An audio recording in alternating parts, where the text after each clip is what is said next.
Several pontiffs in recent years, including John Paul II, John the 23rd, his predecessor, Benedict the 16th, have confessed weekly.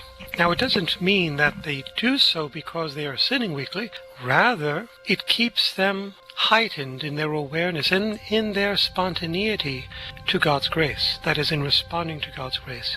By the way, the sacraments give us graces that we don't receive outside them. We cannot receive sacramental grace without the sacraments. So, these pontiffs would receive the sacrament of communion daily, confession frequently, and so forth. And they would administer these sacraments too, of course, to others. Now, these and other elements, from prayer to spiritual and corporal works of mercy to frequenting the sacraments, help create in our lives a regimen. Now, why do we need a regimen? Because it keeps us from the occasions of sin. And the occasions of sin lead us away from the exercise of the virtues. It is more arduous for a person to exercise the virtues continuously who does not have a regimen, spiritual regimen, than one who does.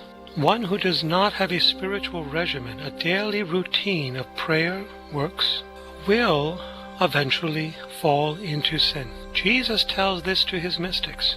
Certain souls that are not docile to God's grace fall into sin over and over and over again.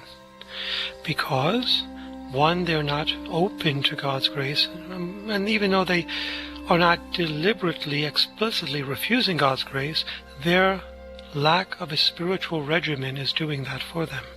In other words, they're living a lifestyle contrary to Christ's will.